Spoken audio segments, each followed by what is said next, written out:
Hello and good morning. Good morning. How is everybody doing? It is so good to see you as always.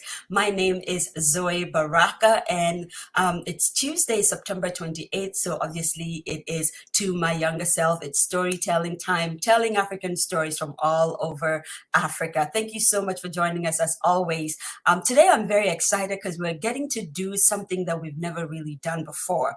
Even though I said September 28th, I am speaking into the future, 2 days into the future, because we're recording this 2 days before the actual date. We're trying something new. We're going to be premiering the show, and I'm just excited to be able to do that.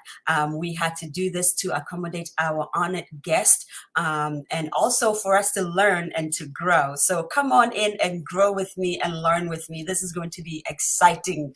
As always, as you know, we always go across the continent of Africa, and we just greet people in all kinds of different languages. So listen, where are you watching us from? I want to hear from you. I want to hear from you. If you're watching me from Burkina Faso, I want to say Berla to you. I want to say Ibioke Bari to you in the Moshi dialect.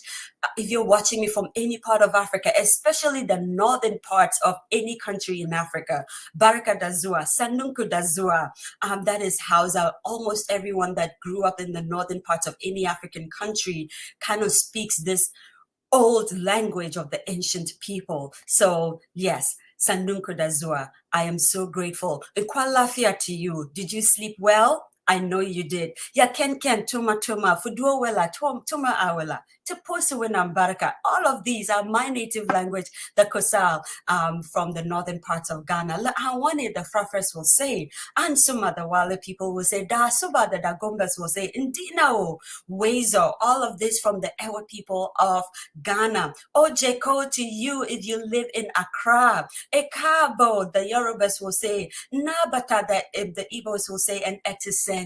Akwaba, Omoten, Memawachi, all of these are variations, just absolute variations of the Akan dialect from Ghana. Karibu sana, habari gani, habari yasibwe to you if you're watching me from either Kenya or if you speak Swahili at all from the southern parts of Africa. Iyawore, the Luos of Kenya will say, Manga wanani, the Zimbabwean people will say that is the Shona people of Zimbabwe. Nagadef, the Wolof will say from Senegal. Inyase, Aloy, Damilaki, all of these, the Bissas will say, I thank you so much for joining us, all of you watching us from the Bissa land of any part of Africa.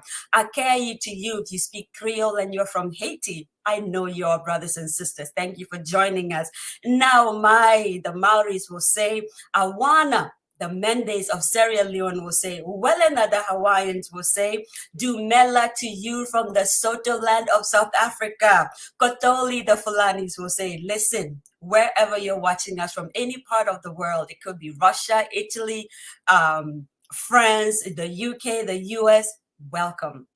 Welcome, welcome. Good morning, good afternoon, good night. I am so grateful that you're investing your morning with us. Thank you. Listen, I'm excited today because this woman kind of introduced me without her own knowledge into the world of, what do we call that? Into the world of broadcasting from the internet. One day, as God was giving me this idea, I'm setting it up for you as I normally do. As God was giving me this idea of, to my younger self and dear daughter and how to broadcast it, I was very frustrated because, people were talking about how to do it. I didn't want to use Facebook Live because it was, too cumbersome. Some people were saying, use this other platform, but they were charging like $500 for it. Use this other platform, but you have to download. It was too complicated. And so I was praying and asking God, Lord, will there be an easier way? Could there be an easier way, like a touch and go? I go on Facebook one day, as we normally scroll through. One of my friends has posted something about this young lady, this beautiful young lady that you're about to see today. And she's talking about something. For the life of me, I cannot even remember exactly what she was really talking about. But I see this little duck face, like a yellow thing, peak thing at the top of her screen. And it says StreamYard. And God always does that with his children, doesn't he? he brought me into her space. I mean, I immediately started to follow her only because I was enamored by her. I said, wow, she's very beautiful. Is she Ghanaian? You know, wow, look at that haircut. I want to have that haircut. She's crazy. That's amazing. But all of this going on behind my back, you know, in my mind, I go and I just type in Google StreamYard, and boom, here we are a year and a half later, and I've been using StreamYard since the day I chanced upon her cute little video. And I think it was on her platform called the Fabulous Women Network. In fact, I didn't even know what the Fabulous Women Network was about. I was just enamored, and I just went in there, and God used her without her own knowledge to help me birth the dream that He has for me. She is a very pivotal person in my life. I know she doesn't know this, but she helped me a lot because she started to avail herself. I'm going to stop talking now and introduce you to this amazing woman. Okay. All right. Her name is Mrs. Ama Duncan, a very powerful, powerful powerhouse in Ghana at the moment. Let me tell you a little bit about herself. Ama has over 13 years experience in human resources development and is the CEO of Ama Duncan Consulting, through which she consults for businesses and has trained over 2,000 professionals.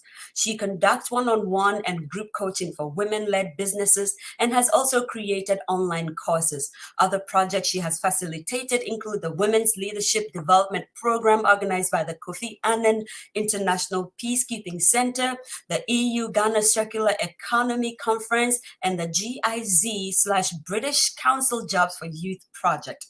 Ama was also the team leader for the curriculum review of the NBU, which is No Business as Usual Hub Youth Entrepreneurship and Employability Program. In 2015, Ama founded the Fabulous Women Network, where she conducts activities which help African women in businesses, in business planning, execute, and achieve their goals. Through the Fabulous Women Network, she has organized entrepreneurial development events for over 5,000 women. Wow. And shared life-changing stories of over 200 fabulous women reaching over 10. Am I reading this right? Over 10 million people on social media. Come on. Yes, you cannot tell me anything else.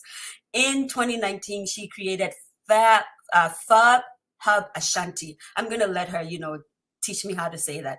A shared office and event space for women in business, which has trained over 300 women, including entrepreneurs, under the National Entrepreneurship Innovation Program. She coaches and mentors women and youth, speaks on radio, television, and in conferences, including CamFed, MasterCard Foundation, Tertiary Scholars, Graduation, Science Forums, South Africa, and National Treasure Conference, Dubai. Ama is the author of Yarns of Inspiration 2, and Networking Made Easy. Tell me why my eyes are tearing. There's something going on. I think I'm having allergies. Bear with me while I fix my face. We're women, right? Good God. All right. This tells you that we're filmmakers and sometimes things happen. Okay. Okay. So, and also a network, one of her books is Networking Made Easy, and an Access Bank with Ambassador, and a 2017 Mandela Washington Fellow with a master's in business administration from Paris Graduate School of Management and a Bachelor of Arts degree from University of Ghana. Ama Duncan is committed to working towards an Africa in which women in business are empowered to create wealth and impact people. She lives in Kumasi, Ghana with her husband and her 2 children. Listen, I know you're watching me. Please unhook yourselves as we normally do and say welcome to this fabulous woman, Ama Duncan. Oh my goodness. Hi, how are you? I am doing fantastic. Two things. First of all, as you were reading the profile, I was like, who is this lovely woman? I feel like I would like to meet her. And I'm like, oh, that's me. And then second, this your greeting, the way you do it's so epic. I was actually recording you. It's going to be showing up on my status soon. It is so epic. I mean, you should, this show, I'm thinking it's really on BBC already. We are just not seeing it yet because you're Amen. amazing. You are amazing. Thank you so much. Ama, over to you. The floor is yours. Blow us away with your stories. We're here for it. God. Thank you so much, everyone. And hi, I really wish I could do this live, but hey, if this is what we can do now, yes, we are going to flow. So thank you. And like I said, really, as you were describing me, I was thinking, I wish I could have met this person when I was younger. So let's start with who this bald-headed with, a little patch of gray hair girl. Beautiful. And by the way, thank you for calling me a young girl. I feel like you've just gifted me something beautiful to do.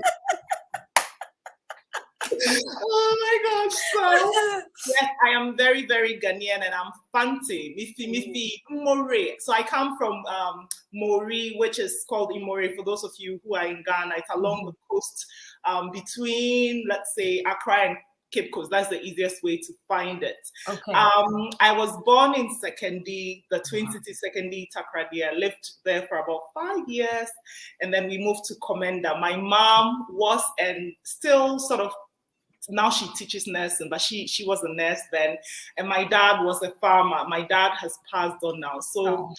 My life in Komenda, when I was growing up, I would love to think I'm very young, but I'm actually, well, yeah, let's put that. You are young, yeah, let's leave it there. Girl, look at you. You got it going on. Stop, please. But at the time I was growing up, where I lived, there wasn't electricity, and I didn't know about the concept of TV until I believe it was the 1991 or so, in 1991, that the Liberians had a war or something, because where I lived in Komenda, a lot of them came from Liberia, Monrovia, to my town, little town. Yeah, we shall call it town for now. Yes.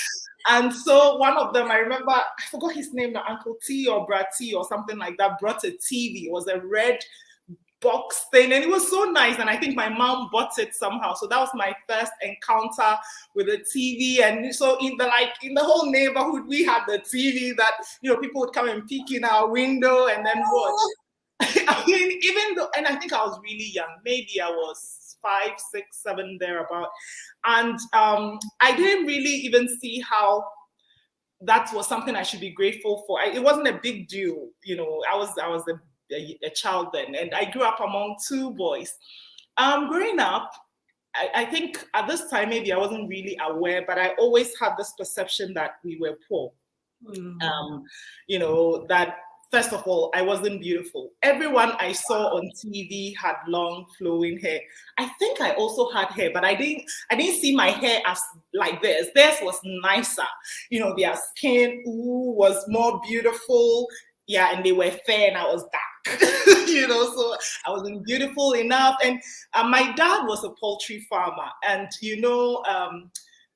so the broilers, we call it abrofakoko. So abrofakoko, I don't know how I will translate that. I remember, yeah, abrofakoko is the white man's chicken. Like, yeah, the foreign, yeah, exactly. They grew faster and they were whiter and they were just more fatter, right? That was exactly the word I was called. So I was called abrofakoko because I was, like I was a lactogen baby sort of child. Like I was always the tallest or the biggest.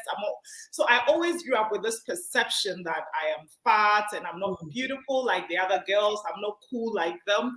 Like this happened for so long in my, growing up. Now, I grew up among boys, 2, my brothers, gosh, at the time, don't tell them, I hated them, I couldn't stand them. They used to get on my last name. I think that the only persons I ever fought with were my brother. I remember my big brother holding a knife, a bread knife, and chasing him around the house. I was going to kill him. This was, so one thing my mom, I think I'm really grateful to her for, she never made me feel like, oh, you're a woman, so you're different. Like we were all, we fought head to head, even though I thought I wasn't good enough in terms of beauty and other things, academics by God's grace. Ooh, this girl, my big head. I had a big head. Well, I was told I had a big head. And so by God's grace, I could always be like the first in class or be the class prefect, the one representing the school. I didn't value these things. It was more, I wanted to be cool. Like, you know, the girls, they were cool and they were curvy and boys called them. You know, nobody called me. Oh Nobody whistled and called me, you know. And because I grew up so fast, I remember in class 6, I was 10 years. So yes, I went to JHS at 11. So I was always younger than my mates. And I remember maybe the first time a man, an older, not an older, maybe at the time the person was maybe 15 or so.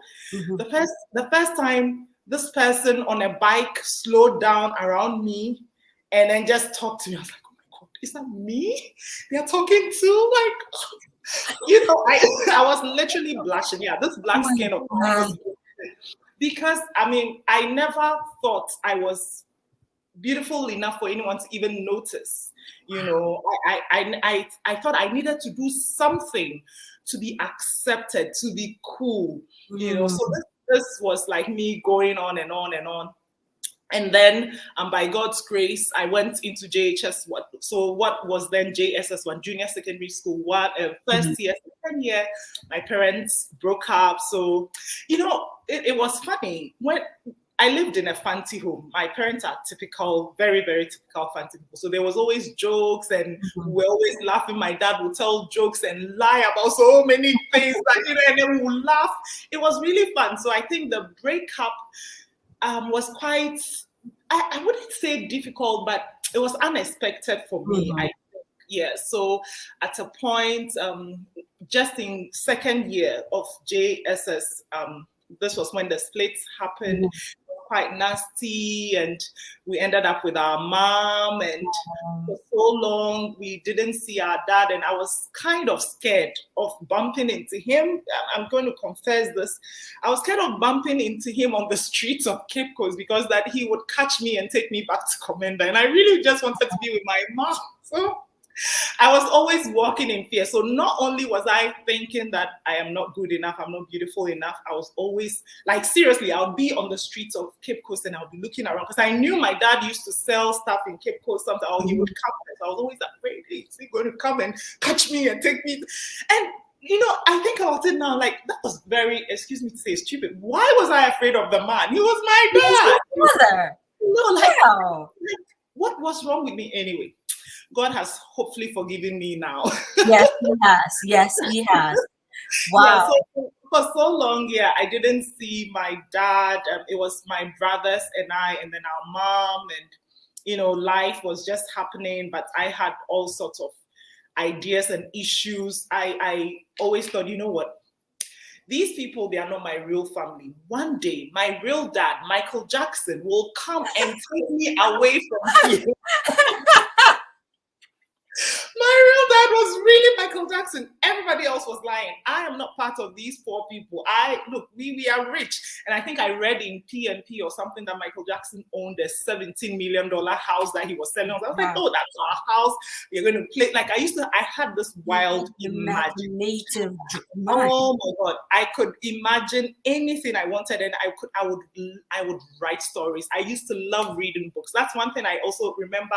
Both my parents, for my dad would get books from the library for me. Yeah, when borrow them, yes. Yes, borrow. And then my mom was like, oh, Mills and Boon's queen, even up till today. Let me just chip this in. My mom is like a hopeless romantic. She would read all these, like all day she could be doing that or watching these telenovelas. She's always flipping between channels. So if this one goes on break, next channel, and I'm like, Ma, you know. So anyway, so she introduced me to all these books. I was really young, but I remember reading all those Mills and Boons and Harlequin romance, but also Barbara Walters. I remember those, yeah. Oh my God. Yeah. At a young age, I was reading Jackie Collins. Oh my God, Jackie Collins, I know. So, you know, I was reading all these and having all these ideas of a sort of perfect life in which the girls were beautiful and slim, and met this young man who was also tall and dark and handsome. Abs. With the abs, and it was like I always said the right thing at the right exact time, like hello, kissing the girl and sleeping without you. You know, so So I had all these ideas, but it wasn't matching with my reality. It was like this thing was so far away from me. Like, no, no, this is not what my life is supposed to be. It's supposed to be glamorous, like what I read in the books and then would see on You TV. were born on the wrong continent. Wow. Yeah. And so, yeah, I had all these. So first of all, I was dealing with the feeling like I wasn't good enough. Everybody else was better than me. Especially, oh my goodness, if you are fair skinned, you are like, I don't know, you can literally put me down and walk on me and I'll be okay. You know, yes, this because I didn't think my skin was beautiful enough. It wasn't fair. Everybody on TV was fair and beautiful, and I was dark and not beautiful. So yeah, that was one. And then I was dealing with the fear of, hey, what if they catch me and send me back to Commander? And then I was reading all these stories, Mills and Boons, and thinking, gosh, look at the life they're having. And even as a teenager, I remember when we moved to Cape Coast, that, you know, at the time, JSS, girls would show interest. I mean, boys would show interest in girls, but me, I was like, oh, I'm Brew, you know, nobody really cared. I mean, maybe I may have had a few people showing interest in, but it wasn't serious. I hadn't been kissed, and people were getting kissed, and me was like, oh. And then secondary school happened. So, so I was really brilliant when I was younger, but I don't know what happened along the way between JHS 2 and 3. I remember my BEC results were so abysmal that the school I really wanted to go to, forget it. That was out of the question. And then I got into Infantman Girls Secondary School. That's Mansite. And then this. Oh my God, I don't know. Some people say I'm dramatic. Maybe I probably am, and I should accept it. So I went to this school, and every single day I would cry. I was just crying, like, oh God. And okay, so I don't want to say anything negative. I mean, it was a great school and everything. I just didn't fit in because I was about to say, because I'm a Manside girl, so I'm sitting there going, girl, what's going on? Exactly. It was really a great school. And do you remember my favorite food? I think, was it on Wednesdays? So you have cassava and kontom rice stew. Banche. Yes, that was Friday nights. Friday afternoon. It was Friday. I loved it. Yeah, it was really a great school. I just think, I don't know, maybe I wasn't meant to be there. So I was there for exactly 3 weeks. And then one day my mom comes and then takes me away. I think it was because I had been crying and writing letters. I don't know what was wrong with me. Which house were you in? Coffee house. So it was the first time. Of course, yeah, you were my mate then, because that was it. Yes, yeah. The first batch to go into Coffee House. I mean, I remember one of my cousins was there. Now more check. Yes. Wow. So, unfortunately, we started with the print, the check and the print. Exactly. The first batch to start with that. Yes. Exactly. And you know the sad thing that breaks my heart. So apparently, this superstar, what's her name? Nadia Buhari or something, was in my class. She was our mate. She was our mate. And I left the school. Okay, so I love that this is not really storytelling, but that we're just going down memory lane. Now, Nadia Buhari, when she came, she was in Chinry House. She was part of the people. She came a little late, maybe a week after school had started. And, you know, she had long hair. And I remember Mrs. Crofty, our headmistress, going, ain't nobody having long hair in my school. And so it was a huge scene when she had Nadia and, you know, cutting out her hair. It was, now I'm older, I'm thinking this is very traumatic. But at that time, we were all like, we all have short hair. Why would you come in here and have long hair? Why? Is it because you're white? Is it because your father is Mr. Buhari and you're rich? Yeah, like we all are going to have short hair. So this woman legit cut her hair. And I still remember her face and the way she cried. I don't remember it having such a big impact on me at the time, but now that I'm older, I'm thinking this must have been very traumatic for her. But in our state of, I don't want to call it ignorance because that's all we knew. We just knew that if you're going to secondary school, your hair is short.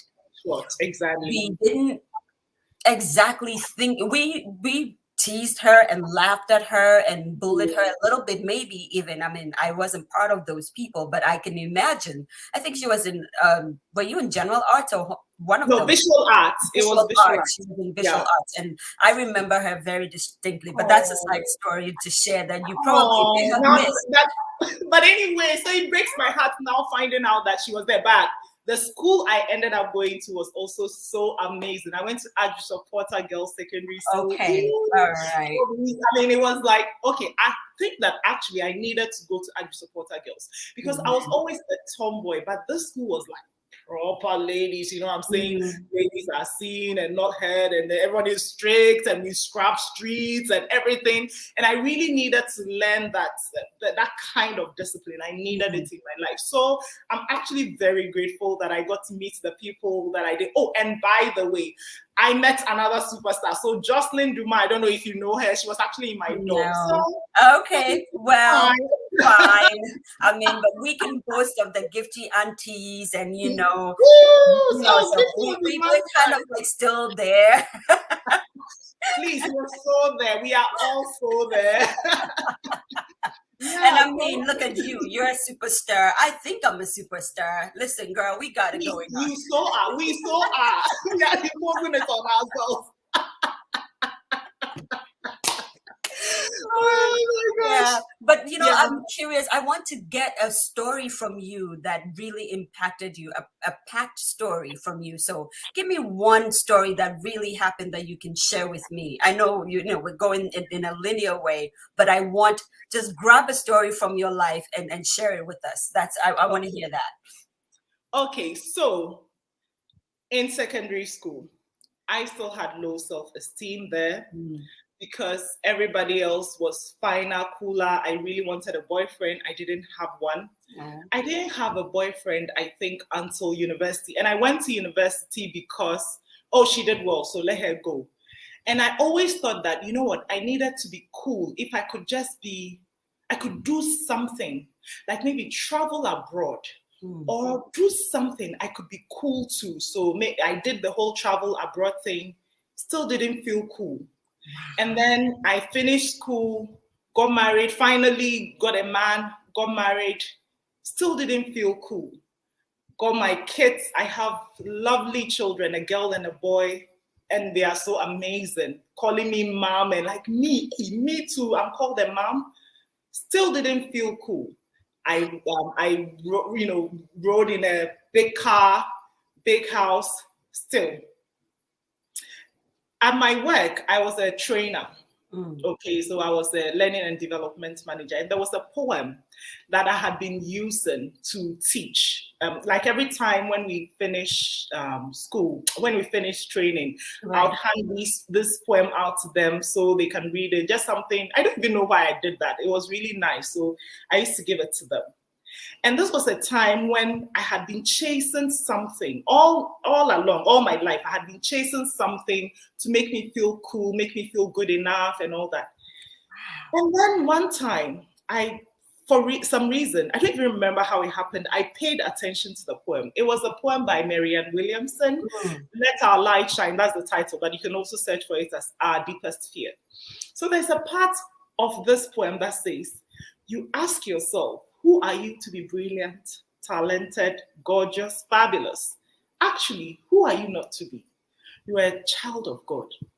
It's like, what? Wait a minute. What is this saying? I read it again and again and again. I'm like, oh my God, you are a child of God. You are a child of God. You are a child of God. This is all you need, Ama. This is all you need. The knowledge that you're a child of God is what makes you enough. It is not the fact that, you went to a certain school, or you own a certain car, or you work in a certain place. All these things, traveling abroad and all that, you're chasing to feel good enough. It is not about these things. It is about the fact that you are actually a child of God, and that makes you enough.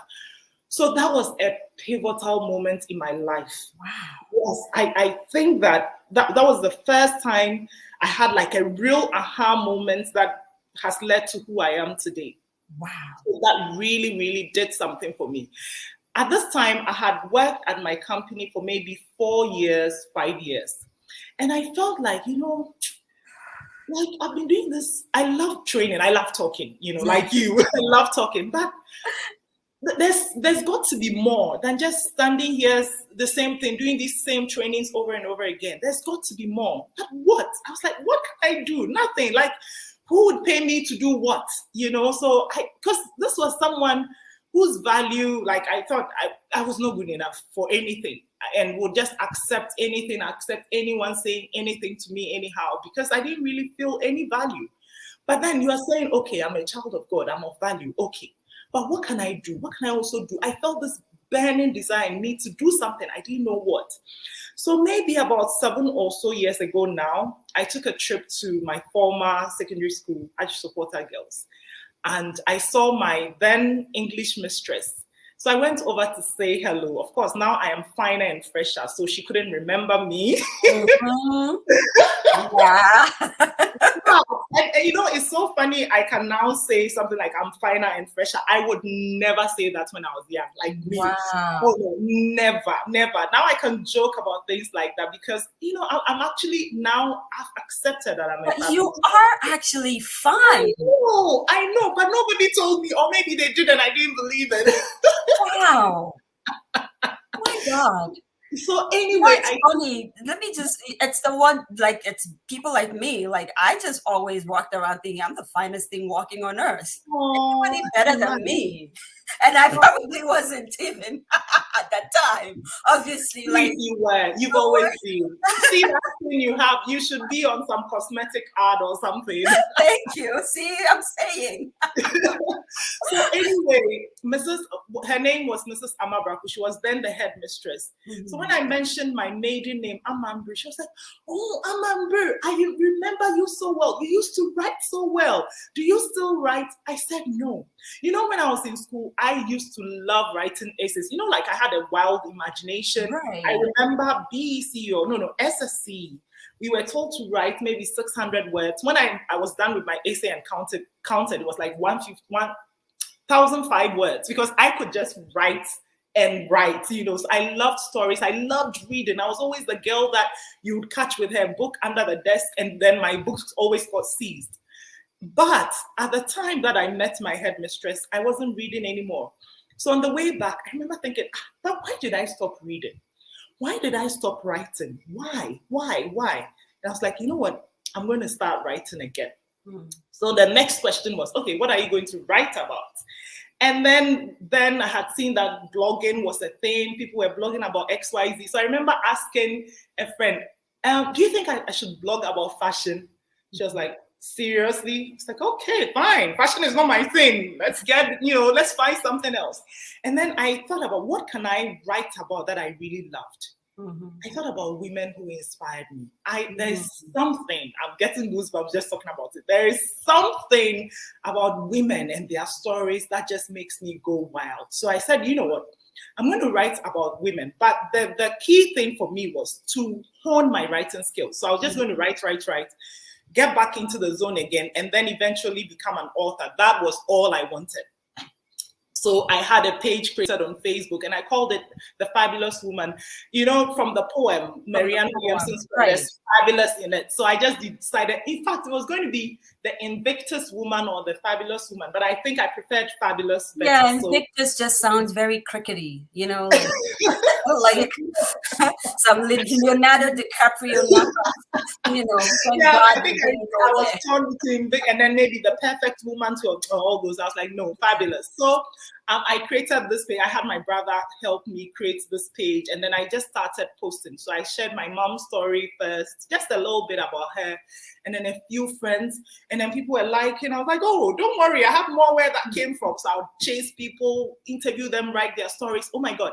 And I remember one time just sitting behind my computer, looking at the number of followers I had. I was thinking, oh my God, it would be so amazing if I also get 1,000 followers. Like, I don't know what I would do. I would die. So the day it happened, I just sat there and took a screenshot of the screen. Like, I wanted to see that 100. It was like all I wanted, to get one. Oh my God. Yeah, was I just, my mind was like this as compared to what God had in mind for me, because he was using it for something else. I mean, within a few months, we have gone to like 5,000, 8,000, 10,000 followers. It was going crazy. I was like, what am I doing? What is happening? What am I doing? I don't even know. And then one day my brother calls me like in fancy. He's like, Mamiama, page, organize an event, people come. So he was like, Mamiama, have you seen what's happening on the page? Like it's caught fire. Organize an event, people come. I was like, are you sure? It's like, yes, do it. I organized a private event, splashed it on social media. People were like, oh, Ama, next time invite me. I was like, okay. So we did a conference the following year, ordered 300 chairs, and oh my God, it was just a beautiful celebration. We called it the Fabulous Woman Speaks. It was at this time, it was, I think, February 2016. I was like, no, this Fabulous Woman Network thing I'm doing, that is like my heartbeat. I love it. I love it, but I don't know what to do. Like my own work, I'm done with it. When I go, I don't get the vibe anymore, though I loved what I did, but I could do more. And so I took a break. And then went away, just prayed the whole day, prayed. It was a sort of retreat, personal retreat. Prayed, journaled. I ate jollof, very important. And then by the end of the day, Love it. by the end of the day, I had decided I was going to quit my job. Now the thing was, okay, woman, you don't even think anyone will pay you for anything. Why are you going to quit? What will you do? You know? And this was a time too that I was always constantly broke. Like you'd pay me, and so let's say we get paid on the 28th, by 29th, the money is more than finished. I'm already in deficit. So what do you mean by you're quitting? What are you going to do? It was difficult. It was truly difficult. But around the same time, another incident happened that was really, really helpful. And let me know how much time I have. Girl, we have about another 10 minutes. We're good. Excellent. I can round up now. So I remember around the same time, which was a time that in which I was always tired of being broke. Like, you know, Zoe, I lived in a big house, drove a big car, was a manager, had children going to one of the best schools. You'd see me, high heels, smiling by my pocket. God. It was so dry. I remember one time, I think it was one of the saddest times I remember about being broke. One morning, my dad called that he needed money. And I just wanted 100 Ghana cedis to send him. And I didn't have it. And I called someone who owed me, and they said, oh, unfortunately, I don't have money. I was so sad. I sat in my car. I don't know if I cried, but I remember being miserable. I was like, no, this cannot go on. I can't continue like this. I work. Where's the money? You know? So one day at home, my daughter was 6 years, then my son 4. And then they were just running around the house. So I told my daughter, okay, pick a book and read so that I can keep quiet and I'll be okay. And then she went and picked a certain book. I was like, no, Paris, that book is not for children. Pick another book. She was like, no, mommy, this is the book I want to read. Headstrong, just like mama. I was like, okay, fine. And then on our way out later that day, I was sitting in the front driving. They were at the back. I was like, okay, so Paris, what did the book tell you? Too known, madam. And she was like, mommy, the book said poor people work for money and rich people let their money work for them. I was like, whoa, what? Oh my God, this was the exact statement that woke me up. So I went finding the book, Rich Dad, Poor Dad. This book that had been lying in my house for 2 years, I had not read it.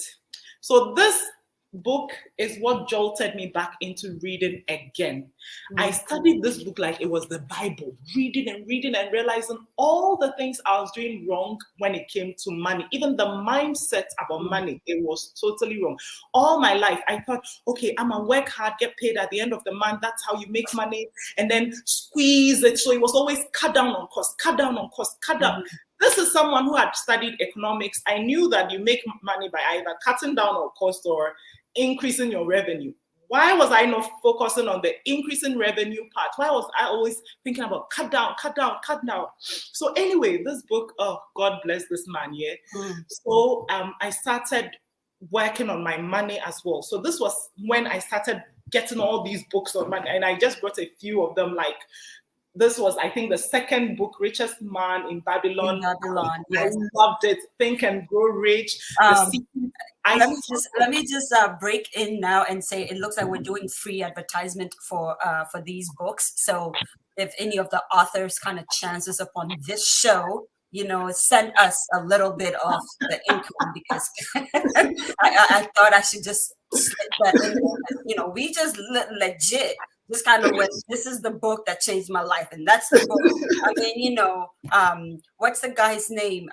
Rich Dad Poor Dad. Robert Kiyosaki. Yes, I mean, Mr. Robert Kiyosaki. If you're watching, we just gave you free advertisement onto my younger self, bruh. We need the revenue. Send it, okay?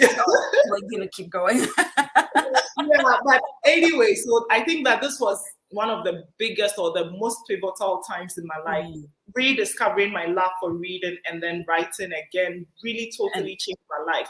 The Fabulous Woman Network went on to now become an international community of women in business. I never ever. I'm about to be a part of it because of the recommendation of Lady Abba. You know, she's just adorable. Wow. Wow. Yeah. And then, of course, writing again. And since then, between then and now, so many amazing things have happened. I've been on the Mandela Washington Fellowship. I've had jobs, contracts. I mean, this was a girl who had such low self-esteem and think nobody will ever pay me for anything, imposter syndrome issues, all of them. And then I would do jobs that people are willing to pay me dollars. They would fly me to another country to go and do what? Zoe, jab, just go and talk, put me in a nice hotel. Like me, like how does that even happen to a girl, a commander girl who looks down on herself? But you see, what this teaches me is God, He doesn't just handpick a few people because they are special.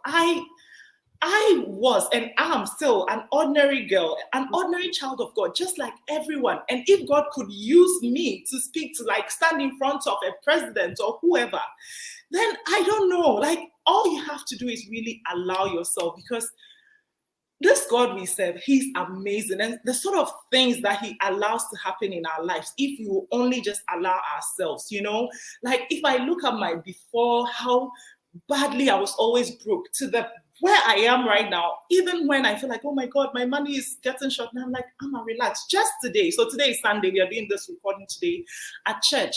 I was thinking about this really big thing I want to do. In my head, it's big, and it will require a lot of money, and I was feeling a bit overwhelmed, and I was like, oh God, how am I going to do this? This is so hard. And then I started tearing up, because it was like God was dropping in my spirit that, Ama, I've got you. You know, in spite of everything I've done for you, Ama, you keep thinking that you are doing this on your own. It is not you. It is I am. Just relax, girl. Just relax. And I was just tearing up. I was like, yes, God, I know it is possible. I mean, the sort of blessings that has come in my life, I cannot. The last 6 years, even being on your show, Zoe, look at you, your eloquence and everything. Like, the way you speak, I am done with you.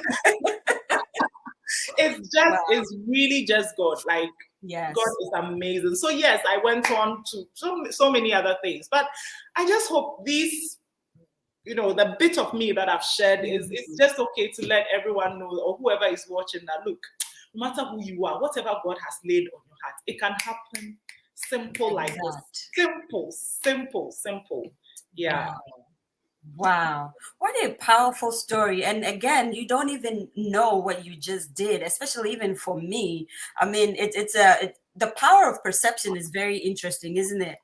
We're from the same country, but we're on different continents at the moment, most likely experiencing the same exact things. Because I'm also sitting here going, oh my God, I'm looking at this board and saying, this dream is too big and I don't even know where you're going to bring it from just this morning. So can you imagine and we're both going to the same God and saying, how will you do it? Yeah. Can you even do it? And just like He dropped in your heart, He did the same, like, look how far you've come. What is wrong Exactly. with you? Why are you even thinking? So I think the most poignant thing we will take with us today, and to any young woman, because I know your passion is just speaking life into women and breathing life into their businesses and their thought processes and who they are as women and their fabulousness. We would speak specifically to women, and please forgive us, young men, we're not sidelining you. It's just for this particular show, let's just give it to the women for, just a little bit. You're saying to every young woman that is watching that, imagine your younger self and see how far you've come, and God will take you even further. You're talking about the fact that you come from a little town in Comenda. I come not from a village, I come from a hamlet. If I say Oh, a hamlet, I mean a place where the buildings are not even up to 10. That is what a hamlet is. It's not, it's places where you have thatched houses. That's where my parents were born. And if you would think about a girl like that, who God has brought all the way to, now I'm sitting in New York and I'm talking, and people would say, wow, you speak very well. Then it means God can and will do what he wants to do with your life, just like you said, if you allow him. And if you will just, I think the most important thing is if we will just believe. yeah. And I'm tearing up now. I'm tearing up because you have brought clarity to me. And I hope for our audiences that Ama's little snippets of stories of insecurity, of, not believing in herself, of thinking, look at this amazing woman. I'm looking at her necklace and going, what gumption. Like, people who wear things like this, they are the, in Christendom, they are the Marilyn Monroes of Jesus. You know what I mean? These are the women that walk down the street and everybody be going, whoa. If, so just imagine that. All of these stories she shared, she has grown up all her life thinking she wasn't beautiful. And I'm looking at her and thinking, if I was a model scout, I would scoop her up. Oh, hallelujah. What are you saying to yourself, young woman? What are you saying to yourself? The person that is married, the person that is not yet married, who is in your mind, most importantly? I think that in Ama's case, it was not her. Satan had seen her life and had decided, I'm going to break her now when she's young and not make her grow, but for the grace of God. Please, just like she did, find time, go on a retreat and eat some jollof, of course, or some fufu, but let God find you at the place where you have the questions and the confusion and all of that. It is God bringing you clarity. I hope there is someone out there watching us who definitely got something from this, because I know I did. And even now, I know Ama still did get something from her own talking. I know she did. Ama, thank you. I truly appreciate you making time, investing in us, and just sharing little pieces of your life with us and taking us down, memory lane, and just being honest. You just opened yourself up and said, listen, you see me now, but I wasn't always like this. I probably still am not, but I am here. Oh, yes. I am here. And I appreciate you for that. I'm going to let you have the last word. But before we do, guys, this marks the end of September for us. Yay! We're always praying to my younger self who is opening our month, who is closing our month. We prayed on each and every one of our guests. And so just having Ama here is a dream come true in itself. I thank you guys for hanging with us. 9 months and counting. This is a year and a few months in. What a mighty God we serve. Thank you so much for just being with us. October, we're opening with a bang. We're opening with a bang. I want to tell you guys a secret. Do you know who is coming on? We have the one and only Mr. Paul Ninson joining us in Oh, October next week. You do not, I promise you, you do not want to miss it. And I'm going to share a few stories about how Mr. Paul Ninson just even decided to be on this show. It will be in line with exactly what Ama just shared. Just going out there and letting God do the talking for you. You will not want to miss this. October 5th, be with us right here in the studios of To My Younger Self. You don't want to miss it. And of course, the next week after that, we have a powerful worship leader from Koza, Nigeria, joining us. It will be powerful. This guy has sung with JJ Hurston, with Mercy Chinwo, with, I don't even know who. He's done it all. And he's going to come on and share stories with us. You do not want to miss the month of October. I promise you. I promise you. God is taking us somewhere, and I want you to come with us. Okay. All right. Housekeeping is done. Ama, what would you want our audience to take home with them? Last thing. oh my gosh, what should I say? That look, whoever you are watching this, you've got to believe that you are truly fabulous. It doesn't matter what has happened in your past. It doesn't matter what you're battling now. It doesn't matter what you're afraid of. You don't need to do anything to earn fabulosity. You have it already. Just breathe it in and believe it. I wish I could make you believe it, but if nobody could make me believe it, I know I can't do it for you. It's just something you've got to hold on to and believe. And you know, recently my son was talking about his creation or something about him and he's not good enough. Like, so are you saying that God created you not good enough? Like, so are you saying that God doesn't know what is good? You know, anytime we think we are not good enough, we're actually telling God he doesn't know how to create, but he does. And so please think about it and just believe. And this message is for me too, because there are days that I'm thinking, oh God, I'm not good enough.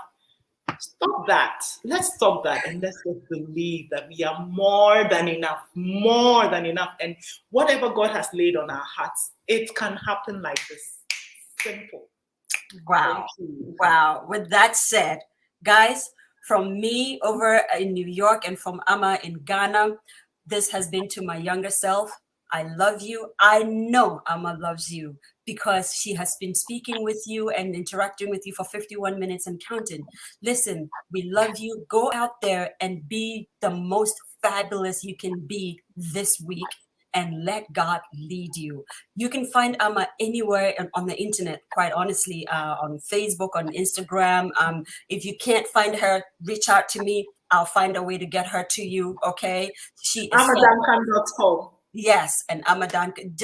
You just Google her and you will see everything about her. And with that being said, we love you. Thank you for joining us. We'll see you next week. Have a lovely, lovely, lovely day. Bye-bye.